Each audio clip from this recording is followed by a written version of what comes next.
Hello students, मैं फिर से आपके सामने हूँ। लास्ट वाले वीडियो सेक्शन में हमने देखा था कंसंट्रेशन टर्म्स। तो हम लोगों ने वहाँ पे दो कंसंट्रेशन टर्म्स डिस्कस कर लिए थे। एक आपका जो कंसंट्रेशन टर्म था वो था आपका weight by weight also called as mass percentage.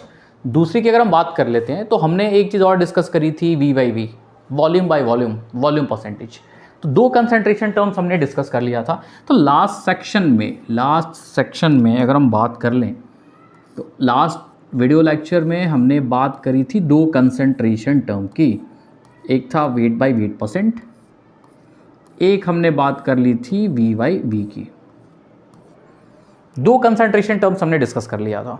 अब देखिए, अगर बात कर लें थोड़ा सा डिपेंडेंसी का, तो अगर आप फर्स्ट देख रहे हो वेट बाई वेट परसेंट, तो वो वेट बाई वेट परसेंट क्या है आपका, जो W बाई डब्ल्यू है, ये टेम्परेचर पे डिपेंड नहीं करता है। ओके स्टूडेंट्स, ये जो है ये अपना जो हो जाएगा, ये हो जाएगा temperature independent. Volume by volume जो है, अगर हम बात कर लें डिपेंडेंसी की, तो वॉल्यूम बाई वॉल्यूम जो है ये टेम्परेचर पे क्या करेगा, डिपेंड करेगा। This will depend on temperature, this is temperature dependent. तो ये दो कंसंट्रेशन टर्म्स हमने डिस्कस किया था लास्ट वीडियो लेक्चर में। एक था आपका मास परसेंटेज, एक था volume percentage.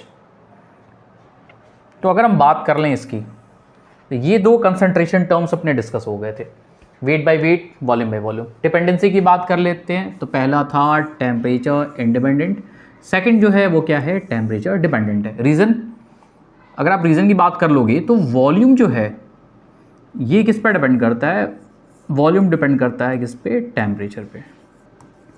Volume depends on temperature. ये था हमारा लास्ट वीडियो लेक्चर। इसके बाद से अगर हम बात कर लें तीसरे कंसंट्रेशन टर्म की, तो नेक्स्ट जो हमारा कंसंट्रेशन टर्म है वो है क्या, तो नेक्स्ट जो कंसंट्रेशन टर्म है स्टूडेंट्स वो है हमारा थर्ड कंसंट्रेशन टर्म। और इसकी बात अगर हम कर लें तो हम बात कर रहे थे इसमें मास बाई वॉल्यूम परसेंटेज की। हम बात कर रहे थे किसके students, mass by volume percentage. ये है अपना तीसरा कंसंट्रेशन टर्म, ये तीसरा कंसंट्रेशन टर्म है मास बाई वॉल्यूम परसेंट। अगर आप इसकी बात कर लेते हैं तो सिंपली अगर आप इसको डिफाइन करोगे तो मास बाई वॉल्यूम क्या हो जाएगा, this is called as W by V percent, and this is equals to क्या हो जाएगा, मास ऑफ सॉल्यूट। और सॉल्यूट का मास हम रखेंगे किस में, ग्राम में, divided by volume of solution. Divide किससे कर देंगे स्टूडेंट्स, वॉल्यूम ऑफ सॉल्यूशन से। तो बच्चों वॉल्यूम ऑफ सॉल्यूशन से डिवाइड कर देना है। परसेंटेज की बात हमने करी हुई है तो यहाँ हम मल्टीप्लाई कर देंगे किससे, 100 से। तो ये रहा अपना तीसरा concentration term. Next moving to the fourth concentration term, हम फोर्थ कंसंट्रेशन टर्म की तरफ जा रहे हैं। तो फोर्थ जो कंसंट्रेशन टर्म है अपना वो है क्या, तो फोर्थ जो कंसंट्रेशन टर्म है, कंसंट्रेशन टर्म नंबर 4, अगर हम इसकी बात कर लें तो फोर्थ जो कंसंट्रेशन टर्म है वो अपना फोर्थ कंसंट्रेशन टर्म क्या है, ppm। हम बात करेंगे पार्ट्स पर मिलियन की। ओके, किसकी बात करेंगे हम, पार्ट्स पर मिलियन की, ppm की बात करेंगे। तो ppm आखिर है क्या, तो ppm को अगर आप ब्रॉडली डिफाइन करो तो ppm इज कॉल्ड एज, क्या बोलते हैं इसको हम, this is called as parts per million. अगर देखिए इसमें अगर हम बात कर ले मिलियन की, तो मिलियन है क्या, तो मिलियन बिलियन ट्रिलियन सबको चाहिए, ठीक है। तो बात किसकी कर रहे हैं हम यहाँ पे, मिलियन की बात कर रहे हैं। अब देखिए मिलियन की अगर आप बात कर रहे हैं तो है क्या, million means we are having concentration in 10 power 6, 10 power 6 की हम बात करेंगे। अब ppm की बात कर रहे हैं हम, पार्ट्स पर मिलियन की बात करें तो पार्ट्स पर मिलियन यूज़ कब करते हैं, when concentration is very low. Concentration क्या होगा, कॉन्सेंट्रेशन क्या होगा, कॉन्सेंट्रेशन काफ़ी क्या होगा, लो होगा। When concentration is very low, जैसे आपको मान लो एयर पोल्यूशन के बारे में फाइंड आउट करना है, आपको वाटर पोल्यूशन के बारे में फाइंड आउट करना है, आपको सॉइल पोल्यूशन के बारे में फाइंड आउट करना है, तो वहाँ बेसिकली होता क्या है कि सॉल्यूट की क्वांटिटी काफ़ी कम होती है। तो in that case we have to use क्या, पीपीएम। वहाँ हम क्या यूज़ करेंगे, पीपीएम। तो कंसंट्रेशन क्या रहेगा स्टूडेंट्स, कंसंट्रेशन क्या रहेगा इनका कंसंट्रेशन जो है वो होगा काफ़ी लो, कंसंट्रेशन इज़ वेरी लो। अब कंसंट्रेशन काफ़ी कम है तो पीपीएम को हम डिफाइन करेंगे and basically this is used for calculating amount of carbon dioxide. Means इसका यूज़ कहाँ करेंगे हम, to calculate air pollution, first point. Second point की बात कर लें टू कैलकुलेट वाटर पोल्यूशन। मान लें कहीं पे पॉल्यूशन हो रहा है, वाटर में पॉल्यूशन हो रहा है, तो वाटर पोल्यूशन के केस के लिए भी हम क्या यूज़ करेंगे, पीपीएम यूज़ करेंगे। जैसे आप दिल्ली वगैरह में जाओगे, आई एम नॉट, तो वहाँ पे होता क्या है कि ऑटोमोबाइल्स काफ़ी सारी हैं, काफ़ी ज़्यादा CO2 का एमिशन होता है। तो काफ़ी ज़्यादा CO2 एमिशन होने की वजह से क्या है, अब चूँकि कार्बन डाइऑक्साइड की अगर क्वांटिटी की हम बात कर ले तो मेजरली एयर क्या कंटेन करता है, नाइट्रोजन, ऑक्सीजन भी आपके पास प्रेजेंट है। अब कार्बन डाइऑक्साइड की क्वांटिटी क्या होती है, काफ़ी कम होती है। तो CO2 का कंसंट्रेशन अगर हमें डिस्कस करना है, हम किस पे डिस्कस करेंगे, पीपीएम में डिस्कस करेंगे। तो जब भी पीपीएम की बात करेंगे we have to write it like parts per million. Concentration क्या होगा, काफ़ी लो होगा। किसके लिए यूज़ करेंगे, एयर पोल्यूशन के लिए, वाटर पोल्यूशन के लिए, when solute is very very in low quantity. अब देखिए पीपीएम की अगर हम बात कर ले तो पीपीएम को डिफाइन किस फॉर्म में करते हैं, तो पीपीएम आपका हो जाता है क्या, ppm is number of, ppm is number of parts of component, ppm is number of parts of component, divide किससे कर दोगे आप, डिवाइडेड बाई हो जाएगा total number of, total number of parts of all component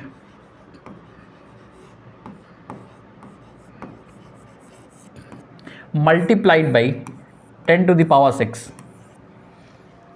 ठीक है, ये हमारा हो जाता है पीपीएम। अगर हम यहाँ बात कर लें तो this one is our PPM. ठीक है, तो ये आपका क्या है, पीपीएम है। तो अपना चलता रहता है, तो ये हमारा पीपीएम हो जाएगा। बेसिकली सर्कल बना दिया, काफ़ी अच्छा लग रहा है ये। तो ये अपना है पीपीएम। अगर हम इसकी बात कर ले तो आगे देखते हैं।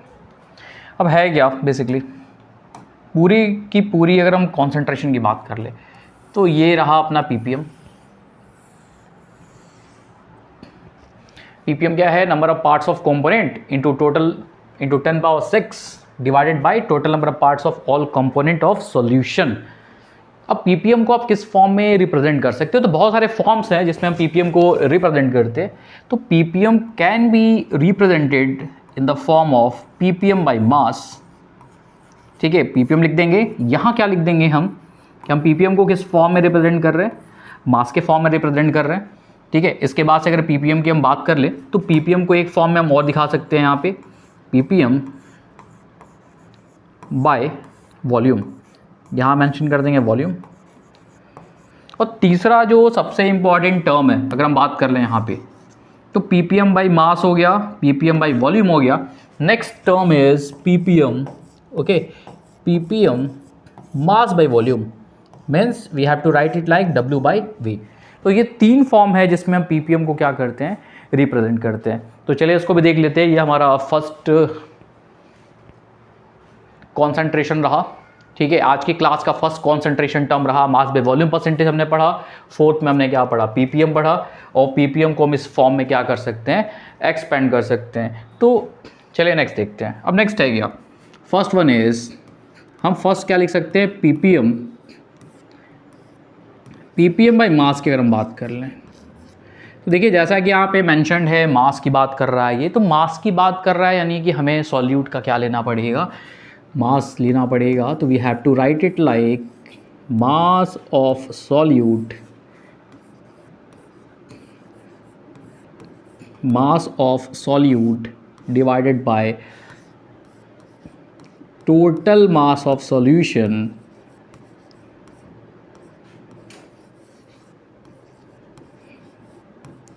ओके, यहाँ हो जाएगा 10⁻⁶। अब दूसरे कंसंट्रेशन की टर्म की बात कर लेते हैं। ppm बाई मास हो गया। Next we are having ppm by, यहाँ क्या ले लेंगे हम, वॉल्यूम ले लेंगे। अब वॉल्यूम की बात कर रहे हैं तो आप इसको क्या लिखोगे, इसको आप लिखोगे वॉल्यूम ऑफ सॉल्यूट। ठीक है, सॉल्यूट का ले लेंगे वॉल्यूम, डिवाइड किससे कर देंगे, तो डिवाइड कर देंगे वॉल्यूम ऑफ सॉल्यूशन से, volume of solute divided by volume of solution, और volume of solution is multiplied by 10⁻⁶। तो ये 2 ppm हो गया। तीसरी ppm की अगर हम बात कर ले तो we are moving to the third ppm। तो तीसरा ppm क्या है, तो ppm पार्ट्स पर मिलियन, ये वॉल्यूम था, यहाँ हो जाएगा मास बाय वॉल्यूम। छोटा सा लिख देते हैं, छोटू सा लिख देते हैं हम इधर। अब छोटू सा हमने इधर लिखा हुआ है तो ये हो जाएगा क्या, ये हो जाएगा अपना मास of solute. Mass of solute क्यों लिया है, क्योंकि मास पे वॉल्यूम दिखा रहे हैं इसको, divided by volume of solution. Okay, volume of solution. चलिए कितना है, 10⁻⁶। क्यों 10⁻⁶, क्योंकि बात किसकी हो रही है, ppm की बात हो रही है। तो ये हमारे कुछ हो गए, ये हो रहा कंसंट्रेशन टर्म रहा। ppm को फुल फॉर्म में, फुल फ्लेज में हमने क्या कर लिया, देखा पूरा। ठीक है, अब आगे की अगर हम बात कर लें तो ये हमारे 3 ppm के एक्सपेंडेड फॉर्म हो गए। नेक्स्ट कंसंट्रेशन टर्म की तरफ अगर हम बढ़ते हैं, इसके बाद अगर हम ppm की बात कर ले तो next we are having ppb, concentration term number 5। Fourth वाला हमने ppm पढ़ा था, अभी को हम पढ़ने जा रहे हैं क्या, ppb। अब ppb क्या है, b स्टैंड्स फॉर, अब यहाँ पे ABCD जो कि पढ़ना नहीं है, हमें b फॉर बिलियन याद रखना है, जैसे m फॉर मिलियन। तो b फॉर क्या हो जाएगा, बिलियन। अब बिलियन की बात कर लेंगे तो ppb इज पार्ट्स, ये हो जाएगा पार्ट्स पर क्या, बिलियन। अब बिलियन की बात कर लेते हैं तो कितने ज़ीरोज़ होते हैं। अब चूंकि ज़ीरोज़ हमने भी काउंट नहीं करे हैं कभी इतने ज़ीरोज़, तो हम क्या बोल देंगे, बिलियन में कितना होगा, 10⁻⁹। तो ppb भी आप यूज़ कहाँ करोगे, जहाँ पे कंसंट्रेशन काफ़ी ज़्यादा क्या हो जाएगा, कम हो जाएगा। तो कंसंट्रेशन काफ़ी ज़्यादा अगर कम हो गया then we have to use क्या, पार्ट्स पर बिलियन। सिंपली अगर आप इसको डिफ़ाइन करना चाहते हो तो हम यहाँ पे डिफ़ाइन किस फॉर्म में कर सकते हैं, तो डिफ़ाइन क्या करेंगे, number of parts of component. Define किस फॉर्म में कर दोगे आप, number of parts of component divided by total number of parts of all component into, वहाँ पे हम 6 कर रहे थे, मिलियन था, यहाँ हो जाएगा बिलियन। तो ये रहा हमारा next concentration term ppb, parts per billion. ठीक है, पार्ट्स पर बिलियन की बात करेंगे तो number of parts of component divide by total number of parts of all component multiplied by how much, 10⁻⁹। Okay, next चलिए बात कर लेते हैं हम इसकी। रूलर ले लेते हैं, ज़रूरत है थोड़ी रूलर की भी हमें। यहाँ थोड़ा सा स्केलिंग करेंगे हम, स्केल करके इसको थोड़ा सा किनारे रखना है हमें। ओके, तो स्केल कर लेते हैं। चलिए, ये रहा हमारा एक टर्म, लेफ्ट हैंड साइड हो गया। इसके बाद राइट हैंड में हम क्या लिखने वाले हैं, तो ये ppb अपना कंप्लीट हो गया। ppb कंप्लीट हो गया तो हम चलते हैं नेक्स्ट कंसंट्रेशन टर्म्स की तरफ। तो नेक्स्ट कंसंट्रेशन टर्म की अगर हम बात कर लेते हैं तो next concentration term number 6। Next concentration term number 6 क्या है, तो हम बात करते हैं सिंपल कंसंट्रेशन टर्म मोलैरिटी की। ठीक है, तो 6 में हम बात करते हैं किसकी, मोलैरिटी ऑफ सॉल्यूशन की। अब मोलैरिटी को आप किस फॉर्म में डिवाइड करोगे, किस फॉर्म में डिफाइन करोगे, किस फॉर्म में इसको हम डिवाइड करेंगे, चेक करते हैं। ठीक है, डिवाइड तो होगा नहीं, डिफाइन करते हैं पहले। तो बेसिकली मोलैरिटी इज़ व्हाट, तो molarity is number of moles of solute. 1 litre solution में सॉल्यूट के जितने मोल्स प्रेजेंट होंगे वो हो जाएगी हमारी मोलैरिटी। अब देखिए, molarity is a concentration term, बात कर रहे हैं मोलारिटी की, तो molarity is a concentration term students. तो डिनोट किससे करेंगे आप इसको, m से डिनोट करेंगे, and m is defined as, क्या डिफाइन करोगे आप, number of moles of solute,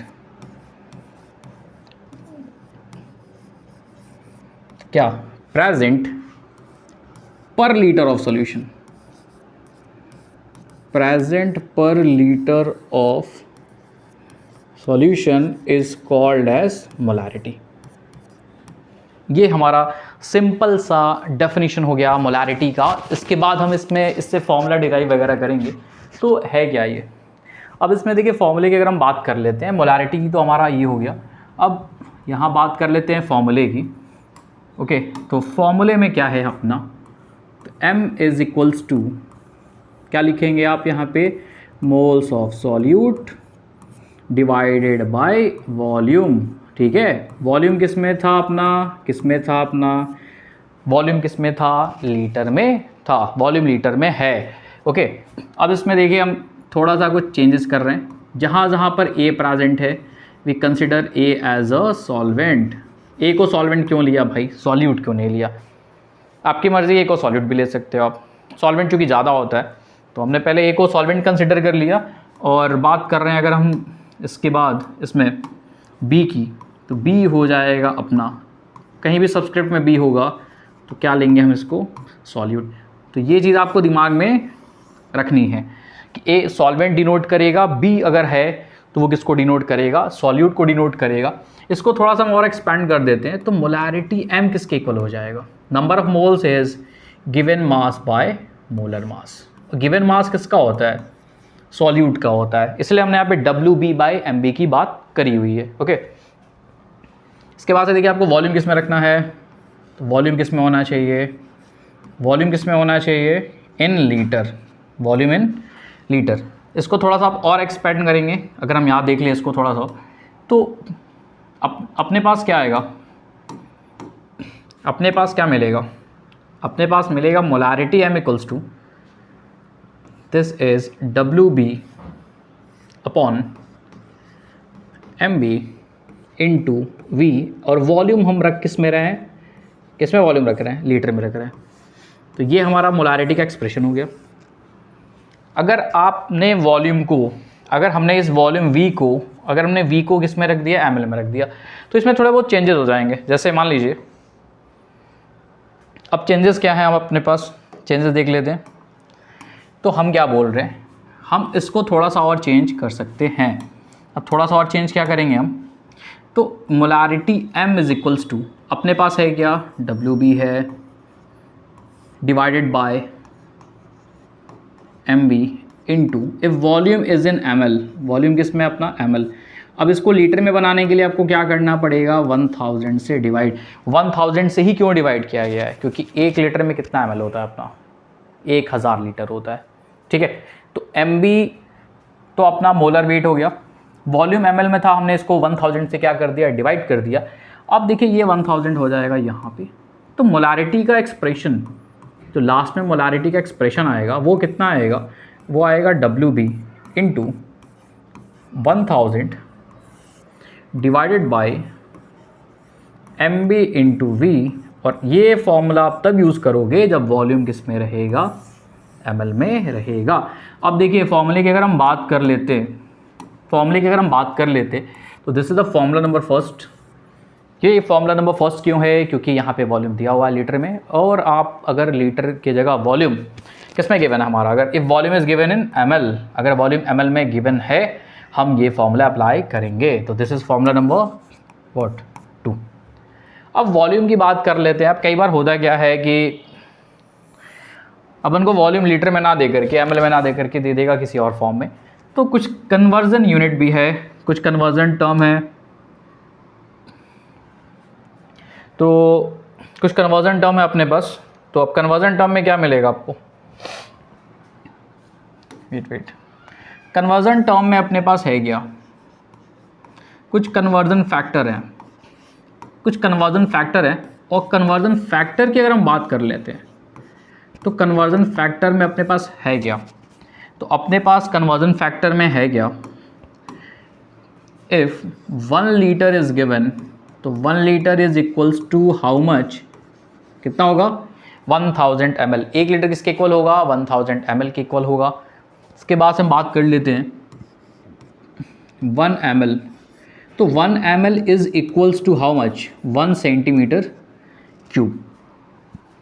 यानी कि हम यहाँ से ये भी कह सकते हैं कि 1 लीटर इज इक्वल्स टू, अपने पास कितना था? 1 लीटर में कितना था? 1000 ml and 1 ml is equals to 1 centimetre cube, means 1 litre is equals to 1000 क्या? Centimetre cube. ये आप याद रखिएगा, कई बार वॉल्यूम आपको किसमें दे देगा, कई बार वॉल्यूम हमें दे देता है सेंटीमीटर क्यूब के अंदर। ये हो गया। Sometimes this centimetre cube is also called as cc। cc means cubic centimetre. तो ये अपना हो जाएगा कंसंट्रेशन टर्म। मोलारिटी हमने यहाँ पे देख लिया, एक फॉर्मूला हम ये यूज़ कर रहे हैं मोलारिटी में, एक फॉर्मूला हम ये यूज़ कर रहे हैं। तो ये 2 मोलारिटी के फॉर्मूले हो गए।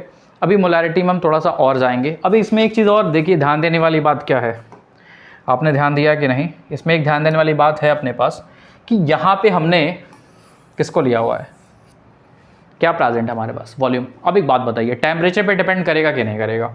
बिल्कुल करेगा सर, करेगा, बिल्कुल करेगा। तो यहाँ आप लिख देंगे क्या कि this molarity is also temperature independent नहीं, क्या लिखना है आपको? Temperature dependent.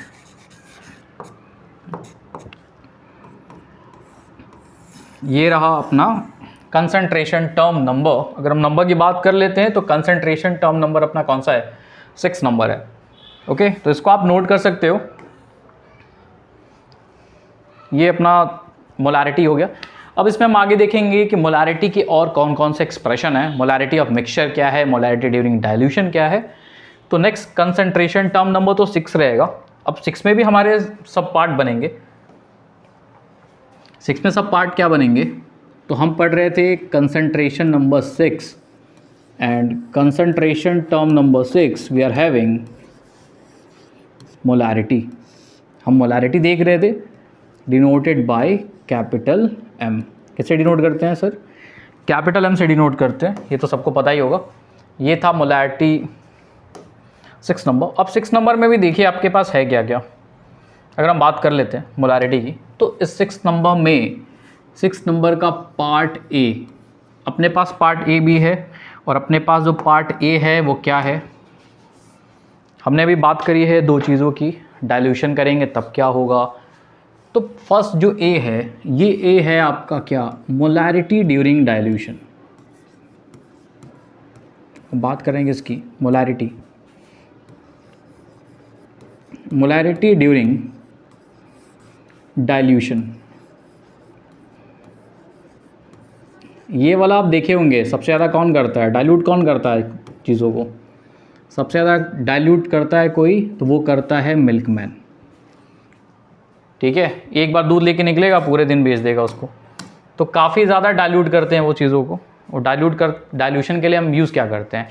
डाइल्यूशन के लिए जो चीज़ हम यूज़ करेंगे वो यूज़ करेंगे वाटर। तो मान लेते हैं कि अपने पास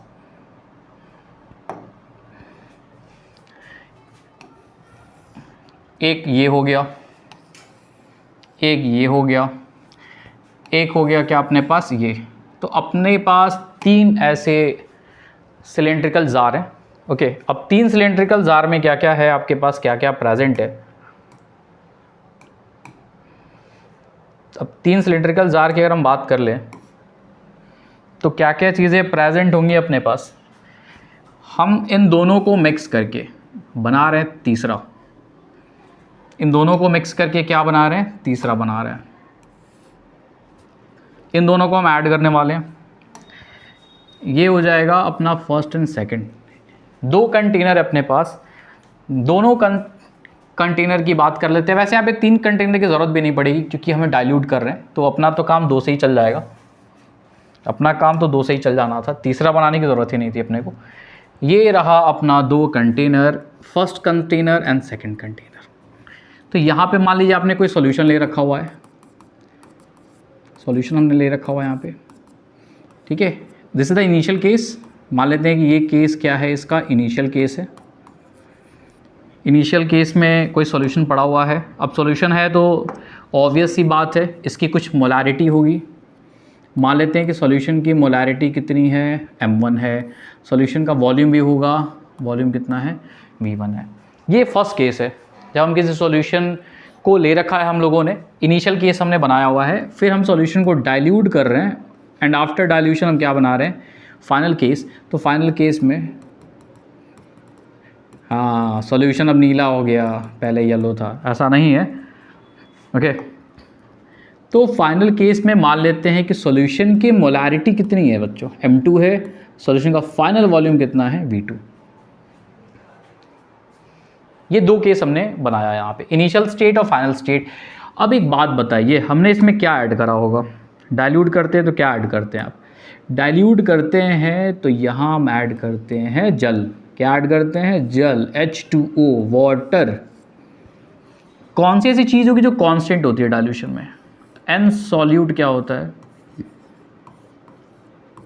सॉल्यूट के जो मोल्स होंगे वो क्या होंगे, कांस्टेंट होंगे। रीज़न, हम सॉल्यूशन को कर रहे हैं डाइल्यूट। अब एक बात बताइए, सॉल्यूशन को आप डाइल्यूट कर रहे हो तो क्या ऐड कर रहे हैं, वाटर ऐड कर रहे हैं। तो वाटर ऐड कर देंगे तो सॉल्यूट का जो मोल होगा दैट विल बी कांस्टेंट। क्या हो जाएगा, ये कांस्टेंट हो जाएगा। अब अगर हम बात कर ले आगे, सॉल्यूट का कांस्टेंट हो गया, ऐड क्या कर रहे हो, वाटर। मोलारिटी जो है वो चेंज होकर क्या हो गई, m2। अब इसमें दो केस क्या बनाते हैं, तो इनिशियल स्टेट की अगर हम बात कर लेते हैं, इनिशियल केस में क्या होगा अपने पास, बताओ। मोलारिटी इज इक्वल्स टू, पढ़ा था हमने, number of moles of solute divided by volume. अब फर्स्ट केस में वॉल्यूम कितना अपने पास, v1 है। ये पहला कंडीशन है, ओके। ये फॉर्मूला कहाँ से आया, अभी हमने डिराइव किया है वाला फॉर्मूला। तो ये हमारे पास फर्स्ट केस हो गया, इनिशियल केस। फाइनल कंडीशन की अगर हम बात कर लेते हैं तो फाइनल में अपने पास क्या मिलेगा, बताओ। फाइनल में मोलारिटी हमारी m1 से चेंज होकर क्या हो जा रही है, m2 हो जा रही है। अब m2 की बात कर लेते हैं तो यहाँ हो जाएगा n of solute divided by volume changes from v1 to v2। Obvious सी बात है, आप वाटर ऐड करेंगे तो कहीं ना कहीं वॉल्यूम बढ़ेगा। पहले वॉल्यूम v1 था, अब की बार वॉल्यूम कितना हो गया अपने पास, v2 हो गया है, ओके। तो ये हो जाएगा हमारा फाइनल केस। अब एक बात बताइए, अगर हम यहाँ से n सॉल्यूट की वैल्यू डिराइव करें, अगर हम यहाँ से n सॉल्यूट डिराइव कर लें तो n सॉल्यूट की वैल्यू कितनी हो जाएगी, n सॉल्यूट की वैल्यू हो जाएगी m1 मल्टीप्लाइड बाई v1। यहाँ से अगर आप n सॉल्यूट की वैल्यू फाइंड आउट कर लो तो value of n solute will be m2 v2। इसको हम बना लेते हैं इक्वेशन नंबर 1, इसको बना लेते हैं equation number 2। And from first and second, अगर हम फर्स्ट सेकंड को ले लें तो फ्रॉम फर्स्ट एंड सेकंड क्या मिलेगा आपको, दोनों इक्वल है, ठीक है। दोनों इक्वल क्या क्या है, n सॉल्यूट की वैल्यू कितनी है अपनी, m1 v1, ठीक है। यहाँ n सॉल्यूट की वैल्यू कितनी है, m2 v2। तो फर्स्ट एंड सेकंड से आप क्या रिलेट कर सकते हो कि m1 v1 is equals to m2 v2। ये हमारे पास एक्सप्रेशन आ जाएगा मोलारिटी ऑफ डाइल्यूशन का, where m1 is initial molarity. m1 क्या हो जाएगा सर आपका, इनिशियल मोलारिटी हो जाएगा। m2 जो है ये डाइल्यूशन के बाद की मोलारिटी है जब हमने वाटर ऐड कर दिया है। तो this one will be our final molarity. तो मोलारिटी का ये रहा फर्स्ट सब पार्ट जिसमें हमने बात करी थी किसकी, डाइल्यूशन की बात करी थी। इसको आप नोट कर सकते हो, ये हमारा फर्स्ट पार्ट रहा, ठीक है। आगे की अगर हम बात कर लेते, ये हमारा फर्स्ट केस था, मोलारिटी ड्यूरिंग डाइल्यूशन, ठीक है। डाइल्यूट करेंगे तो मोलारिटी पे क्या क्या चेंजेस आएंगे। तो एक्सप्रेशन क्या मिला हमारे पास, this is the expression, this is the answer. Answer हमने निकाल लिया। इस पर काफ़ी सारे न्यूमेरिकल्स करेंगे हम आने वाले टाइम में।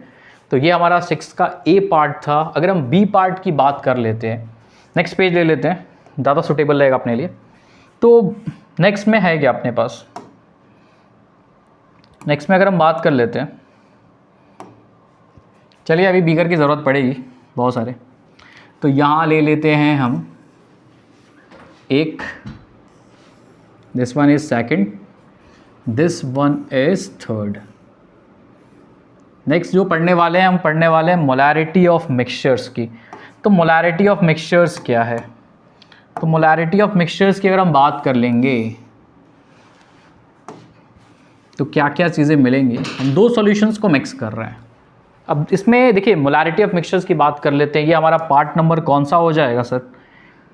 ये हो जाएगा पार्ट नंबर बी, 6 का बी पार्ट है। 6th कंसंट्रेशन टर्म था मोलैरिटी, उसका पार्ट नंबर कौन सा है? बी है, and B is molarity of mixtures. तो हेडिंग क्या बनाएंगे आप?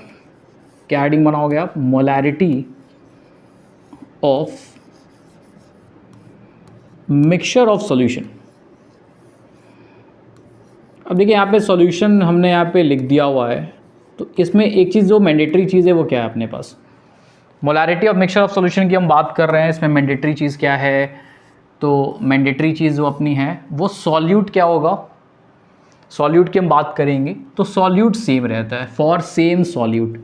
तो यहाँ अपन मेंशन कर लेंगे क्या? For same solute. सॉल्यूट कैसा रहेगा? कैसा रहेगा? Same solute. सॉल्यूट आपको नहीं चेंज करना है। फर्स्ट कंटेनर में जो सॉल्यूट होगा वही सॉल्यूट सेकंड कंटेनर में होगा। कंसंट्रेशन में वैरी, मोलैरिटी में वैरी, सॉल्यूट आप नहीं चेंज करोगे।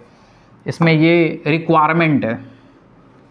अभी देखिए हमने यहाँ पे सॉल्यूशन ले लिया, ये था फर्स्ट सॉल्यूशन, इसके बाद से सेकंड सॉल्यूशन, दोनों को मिक्स करके हमने बना लिया सॉल्यूशन नंबर कौन सा? थर्ड। दो सॉल्यूशंस को लिया, दोनों को मिला दिया, तीसरा सॉल्यूशन बन गया। अब सॉल्यूट क्या है आपका? देखिए मैंडेटरी कंडीशन क्या है? Solute is same. Solute is क्या? अपना सॉल्यूट कैसा है? अपना सॉल्यूट क्या है? सेम है। सॉल्यूट हम नहीं चेंज कर रहे हैं।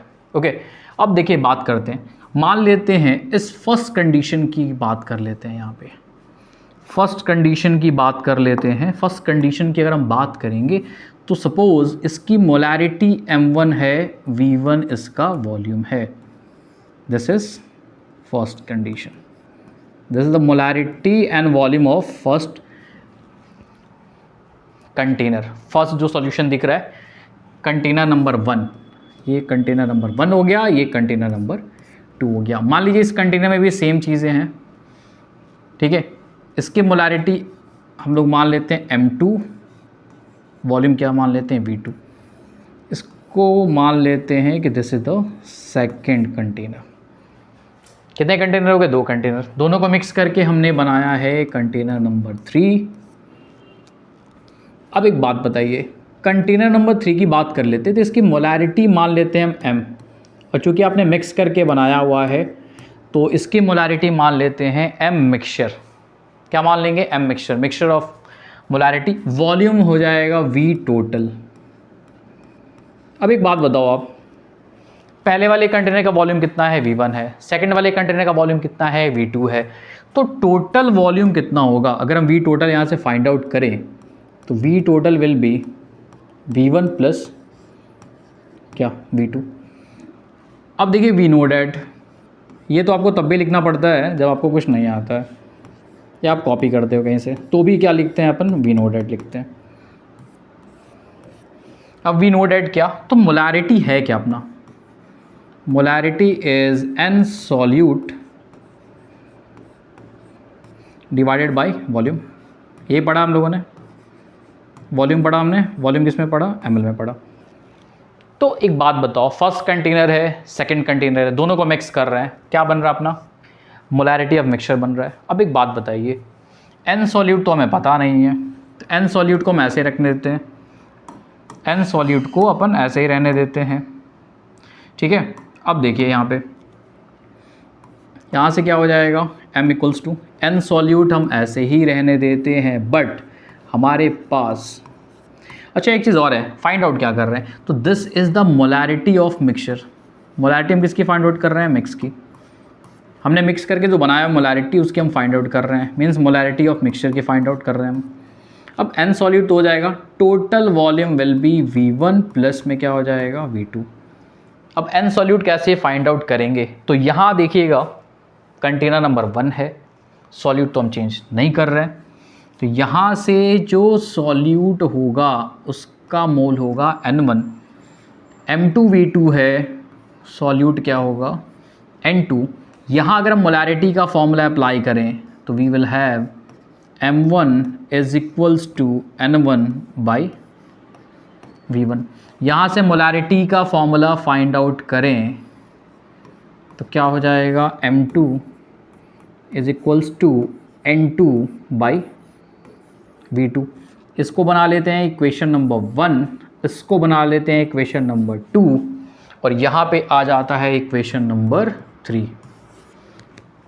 ये molarity of mixture of solution की हम बात कर रहे हैं। तो ठीक है, अब देखिए आगे अगर हम बात करें इसमें, तो इसमें हम आगे थोड़ा सा और बढ़ते हैं तो आएगा क्या, आगे थोड़ा सा और बढ़ते हैं, यहाँ आते हैं। इसके बाद यहाँ molarity we have to find out of mixture. अब एक बात बताइए, जो सॉल्यूशन बना है, फाइनल सॉल्यूशन जो बना है, ये जो फाइनल कंडीशन है, ये जो फाइनल कंडीशन है अपने पास, ये फाइनल कंडीशन किससे बना है, फर्स्ट और सेकंड को मिला के बनाया हम लोगों ने। तो फर्स्ट और सेकंड को जब आपने मिला के बनाया हुआ है, तो फर्स्ट वाले में अगर हम बात करें मोल्स कितने हैं सर, N2 है, यहाँ सर मोल कितना है, N1 है, तो टोटल मोल कितना हो जाएगा, we will have N1 plus N2 moles. ठीक है, वॉल्यूम कितना है अपने पास, एक का वॉल्यूम V1 है, सेकंड का वॉल्यूम कितना है V2। इसको थोड़ा सा और अगर आप एक्सपेंड करेंगे तो molarity of mixture of solution will be कितना हो जाएगा, तो N1 can be written as, अगर हम यहाँ से N1 की वैल्यू फाइंड आउट कर लें, या फिर यहाँ से हम अगर हम N2 की वैल्यू फाइंड आउट कर लें, किसकी वैल्यू फाइंड आउट कर लें, N2 की, तो N2 की वैल्यू हो जाएगी M2 मल्टीप्लाइड बाई क्या, V2। तो यहाँ से N1 को आप क्या लिख सकते हो, तो M1 V1 लिख सकते हैं, N2 को क्या लिख सकते हैं, M2 V2 लिख सकते हैं, डिवाइडेड बाई टोटल वॉल्यूम कितना अपने पास, टोटल वॉल्यूम है V1 प्लस V2। ये हो जाएगा फाइनल एक्सप्रेशन। ठीक है, और ये फाइनल एक्सप्रेशन किसका बनेगा, तो ये फाइनल एक्सप्रेशन अपना बनेगा किसका, मोलैरिटी ऑफ मिक्सचर का। तो this is the final expression.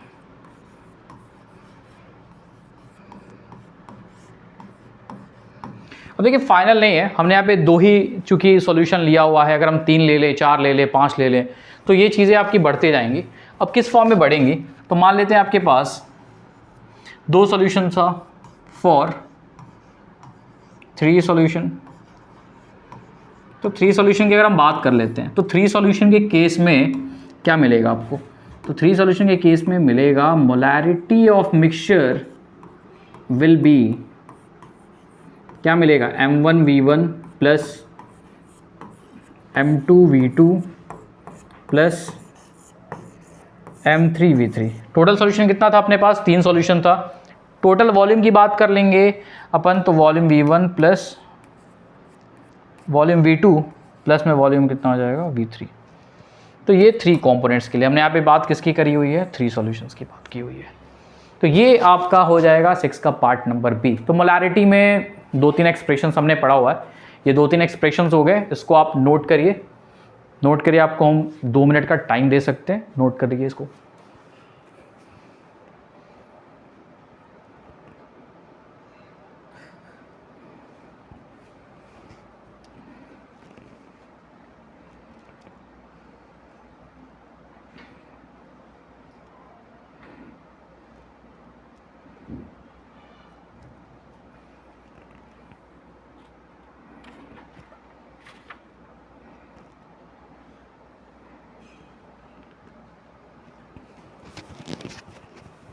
ये रहा concentration number 6। Next we are moving to concentration number 7। चूंकि वीडियो लेक्चर काफ़ी लंबा हो जाएगा तो जल्दी से देखते हैं। बाकी आपको नोट करना है तो आप वीडियो को आराम से पॉज करके नोट कर सकते हैं आप। ओके, तो आगे मूव करते हैं। कॉन्सेंट्रेशन नंबर 6 की अगर हम बात कर लेते हैं, नेक्स्ट पेज की बात कर लेते हैं। कॉन्सेंट्रेशन नंबर 7 की हम बात करते हैं। तो मोलैरिटी का एक भाई है, ठीक है, मोलैरिटी का एक भाई है, ऑल्सो कॉल्ड एज मोलैलिटी। इसको थोड़ा अच्छे से देखिएगा, there is a single difference, single difference क्या है, वहाँ पे हमने मोलैरिटी में LAR लिखा था, यहाँ मोलैलिटी है MOLAL। इसको हम रिप्रेजेंट करेंगे किससे, स्मॉल m से। अब देखिए अगर बात कर ले इसकी, तो ये मोलैलिटी हो गया। नेक्स्ट अपना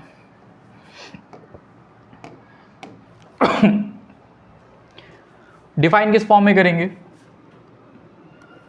तो बेसिकली जो मोलैलिटी है इसको डिफाइन फॉर्म किस फॉर्म में करते हैं, तो this is small m and this small m is equals to number of moles of solute dissolved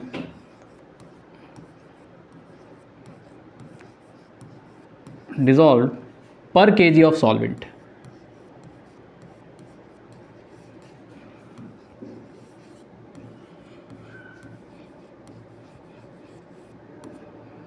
ये अपना हो गया मोलैलिटी। अब इसको थोड़ा सा अगर हम एक्सपेंड करें, तो एक्सपेंशन की अगर हम बात कर ले, तो स्मॉल m को आप क्या लिखोगे, यहाँ लिखोगे आप n of solute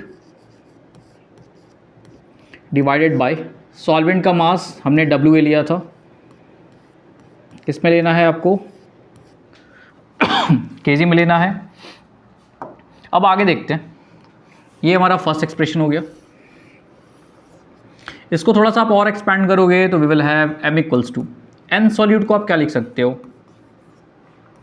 WB by MB multiplied by क्या हो जाएगा, WA किस में है, kg में है। और थोड़ा सा एक्सपेंड करेंगे, अगर आपने मान लो वेट को ग्राम में कर दिया तो अपना हो गया जाएगा। अगर हमने इसको ग्राम में कर दिया तो this m is equals to, final expression will be WB into 1000 divided by MB into WA। ये एक्सप्रेशन आपको कब यूज़ करना है, जब आपको ग्राम में गिवन हो। अब अगर हम इसमें थोड़ा सा सिंप्लीफाई करें तो क्या क्या चीज़ें हमने ली हुई है, तो WB इज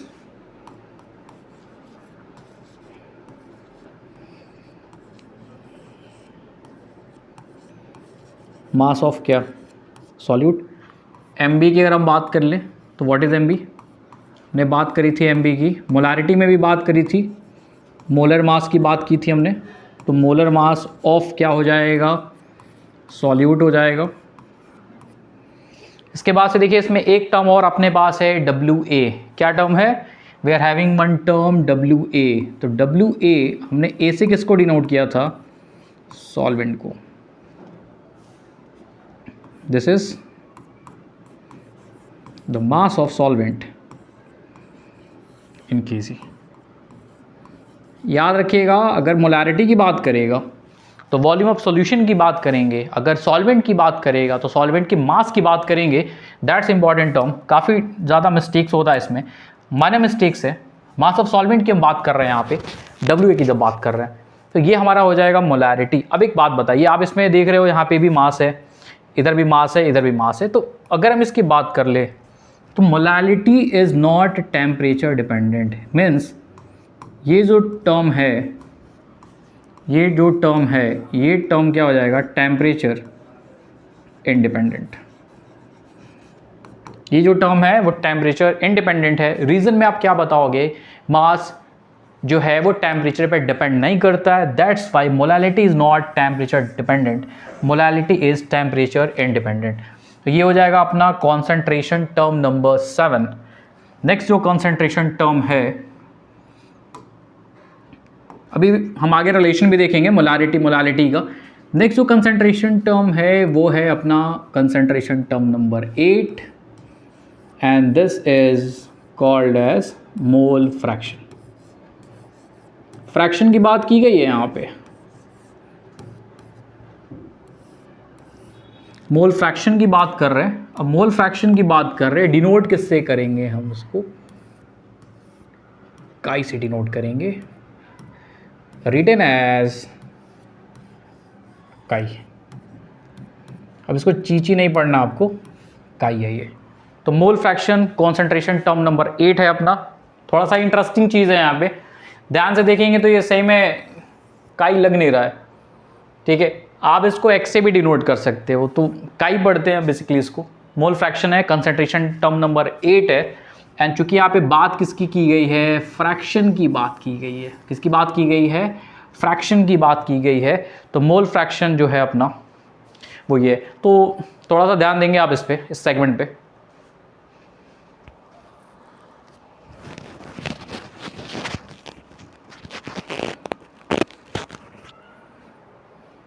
अब इसको डिफाइन करने की बात करते हैं। हम पढ़ रहे थे कि मोलालिटी नेक्स्ट मोल फ्रैक्शन, तो बेसिकली है क्या, तो मोल fraction is number of moles of one component. ज़्यादातर देखिए हम बाइनरी सॉल्यूशन लेके चलते हैं। बाइनरी आपको स्टार्टिंग में पढ़ाया गया था कि एक सॉल्यूट होगा, एक सॉल्वेंट होगा, उन दोनों को मिला करके हम एक सॉल्यूशन बनाएंगे, that solution is binary solution. तो यहाँ पे हम दो कंपोनेंट लेंगे, तो basically mole fraction is number of moles of one component to the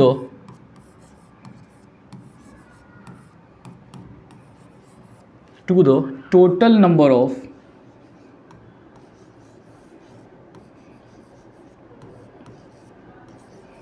moles of all component of solution। इसकी बात कर रहे हैं, all component of solution।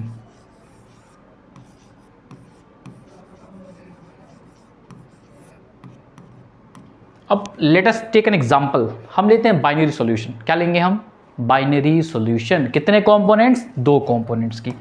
तो अब दो कंपोनेंट्स की यहाँ पे बात की गई है। अब दो कंपोनेंट्स की हम बात कर लेते हैं, तो मान लो आपके पास एक बाइनरी सॉल्यूशन है, we are having a solution that is binary. Solution कैसा अपना, एक सॉल्यूशन है जो कि कैसा है, बाइनरी सॉल्यूशन है। बाइनरी सॉल्यूशन मीन्स फिक्स्ड हो गया, कंपोनेंट्स के नंबर कितने होंगे स्टूडेंट्स, दो होंगे। अब एक बात बताइए, दो कंपोनेंट की बात की गई यहाँ पे, बाइनरी हमने ले लिया। अब बाइनरी है क्या, तो मान लेते हैं कि अपने पास ए है, अपने पास बी है, और ए और बी मिलके बन गया सी। लेकिन यहाँ सी नहीं बनाना है, क्या बनाना है, सॉल्यूशन बनाना है। क्या बनाना है, सॉल्यूशन बनाना है हमें, ए और बी को मिला करके। बाइनरी की बात कर रहे हैं हम, तो बाइनरी की बात कर रहे हैं, ए और बी है अपने पास। लेट अस सपोज, हाँ मैथ्स आ गया इसमें, मैथ्स नहीं है, केमिस्ट्री ही पढ़ना है हमको। मान लेते हैं कि इसका जो वेट है, जो मास है वो WA है, बी का जो मास है वो कितना है, WB है। This is the mass of component number A and B। Suppose कर लेते हैं कि इनका जो मोलर मास है वो कितना है, MA है, B का मोलर मास कितना है, MB है। यहाँ क्या हो गया, MM, मिलीमीटर नहीं, मोलर मास, ठीक है। आगे बढ़ते हैं। अब एक बात बताओ, अगर आपको A का मोल फाइंड आउट करना हो, तो इस A का मोल फाइंड आउट करना हो तो क्या लिखोगे आप, Na लिखोगे। Na को कैसे लिखोगे, तो WA बाई क्या लिखोगे आप, MA लिखोगे। सिमिलरली B के मोल्स की अगर बात कर लेते हैं, number of moles of B NB किसके इक्वल हो जाएगा, WB बाई किसके इक्वल हो जाएगा, MB के। तो हमारे पास दो के मोल्स आ गए, A के मोल्स आ गए Na, B के मोल्स आ गए NB। अब आगे अगर हम देखें तो सॉल्यूशन हमने बनाया हुआ है, सॉल्यूशन हमने बनाया हुआ है, किससे बनाया हुआ है, सॉल्यूशन हमने बनाया हुआ है सॉल्यूट और सॉल्वेंट से। बाइनरी की बात कर रहे हैं क्योंकि हमने एग्जांपल में जो कंपोनेंट्स के नंबर लिए हैं वो कंपोनेंट्स के नंबर है कितने, वो कंपोनेंट्स के नंबर अगर हम बात कर लेते हैं तो सॉल्यूशन में हमारे पास कितने कंपोनेंट्स हैं, कितने कंपोनेंट्स हैं, दो ही कंपोनेंट्स हैं, A और B। अब आगे अगर हम बात करते हैं इस सेगमेंट में तो देखेंगे क्या, सॉल्यूशन में कितना मोल आएगा। एक मोल था अपने पास Na, एक मोल था अपने पास NB, तो सॉल्यूशन में मोल्स कितने, एक मोल हो जाएगा Na प्लस में क्या हो जाएगा NB। और इस Na और NB की अगर हम बात कर लेते हैं तो these are total moles of solution. अगर हम इसकी बात कर लेते हैं तो क्या है अपने पास, this is total moles of solution made by mixing component number A and B. देखिएगा ध्यान से थोड़ा, ये अपना था, स्पेस कम है, हम मोल फ्रैक्शन की बात कर रहे थे। अब आगे देखते हैं इस सेगमेंट में, अगर हम आगे थोड़ा सा और बढ़े तो क्या मिलेगा हमें। ये हो जाएगा total moles of solution A and B, binary solution है। अब देखिए, अगर आपको मोल फ्रैक्शन ए का दिखाना है, if you want to show the mole fraction of A, यहाँ पे हम दो चीज़ों की बात करेंगे। One is the mole fraction of A, क्या है, चाहिए कि chi A, chi A, chi A is mole fraction of A. किसका मोल फ्रैक्शन है, तो मोल फ्रैक्शन किसका है, ये ए का है। अब देखिए, जिसका भी मोल फ्रैक्शन फाइंड आउट करते हैं, आपने डेफिनेशन में क्या लिखा हुआ है, number of moles of one component लिखा गया है, number of moles of one component to the total number of moles of all component of solution. और देखिए टोटल मोल्स कितने हैं अपने पास, Na प्लस Nb। तो काइए हम ए का मोल फ्रैक्शन निकाल रहे हैं, तो moles of A will be numerator. Total mole की बात करेंगे तो अपने पास आएगा Na plus Nb। This is mole fraction of component number 1। यानी कि आपको जो भी गिवन वेट है, आपको उस गिवन वेट को पहले मोल में कन्वर्ट करना है, मोलर मास से डिवाइड करके मोल में कन्वर्ट करना है। Then we have to find out कि मोल फ्रैक्शन उसका क्या निकल करके आ रहा है। अब एक और मोल फ्रैक्शन की बात कर लेते हैं, mole fraction of component number B. किसका निकाल रहे हो आप, बी का मोल फ्रैक्शन फाइंड आउट कर रहे हो। तो बी का मोल फ्रैक्शन अगर हम फाइंड आउट कर रहे हैं तो this will be equals to Nb divided by Na plus Nb। ये हो जाएगा। अब होता क्या है, mole fraction of all component, sum of mole fraction of all component is always equals to 1। अब ऑलवेज इक्वल्स टू 1 है, कई बार इसको हम क्या बोल देते हैं, क्या बोल देते हैं, बोल देते हैं unity. Mole fraction of all the component in a solution is always unity. तो हम यहाँ पे एग्जाम्पल हमने जो लिया हुआ है, अगर हम एग्जाम्पल की बात कर लेते हैं तो एग्जाम्पल हमने यहाँ जो लिया हुआ है वो किसका था, बाइनरी का था। मान लेते हैं कई बार होता है क्या कि बाइनरी सॉल्यूशन नहीं अपने पास जो सॉल्यूशन है वो बाइनरी नहीं है। अगर मान लो सॉल्यूशन आपको बाइनरी की जगह पे, इन केस सॉल्यूशन हमें बाइनरी की जगह पे क्या दे दिया, टर्नरी दे दिया। अब आपको अच्छे से पता है टर्नरी में सॉल्यूशन में कितने कंपोनेंट्स होते हैं, तो क्या बोलेंगे आप बोलेंगे चिल्ला करके कि कंपोनेंट कितने होते हैं, 3 कंपोनेंट होते हैं। टर्नरी में कितने कंपोनेंट्स हैं अपने पास, 3 कंपोनेंट हैं। तो टर्नरी में क्या क्या होगा, 2 सॉल्यूट 1 सॉल्वेंट हो सकता है, 1 सॉल्यूट 2 सॉल्वेंट हो सकते हैं अपने पास। तो यहाँ अगर हम टर्नरी की बात कर लेते हैं तो हम मोल फ्रैक्शन किसका निकालेंगे, ए का भी निकालेंगे, हम मोल फ्रैक्शन किसका भी निकालेंगे, बी का भी निकालेंगे, हम मोल फ्रैक्शन किसका निकालेंगे, तो सी का भी निकालेंगे। और ये इन तीनों का भी जो टोटल सम आएगा वो कितना आएगा, 1 आएगा। तो ये इसमें इंटरेस्टिंग फैक्ट है कि तीनों का जो मोल फ्रैक्शन आता है वो 1 आता है। तो ये रहा अपना कंसंट्रेशन टर्म नंबर 7 और 8। किस पे हैं हम लोग, कंसंट्रेशन टर्म नंबर 8 हो गया अपना मोल फ्रैक्शन। ठीक है, तो यहाँ तक हमने अच्छे से डील कर लिया। इसमें जो भी आपको डाउट्स वगैरह होंगे हम न्यूमेरिकल सेक्शन करेंगे, उस न्यूमेरिकल सेगमेंट में हम नेक्स्ट जो वीडियो लेक्चर बनेगा उसमें हम इनके न्यूमेरिकल्स करेंगे, काफ़ी सारे न्यूमेरिकल्स करेंगे, हम प्रैक्टिस करेंगे काफ़ी। तो फॉर्मूलेज को आप याद रखिएगा। मिलते हैं नेक्स्ट वीडियो लेक्चर में। Thank you.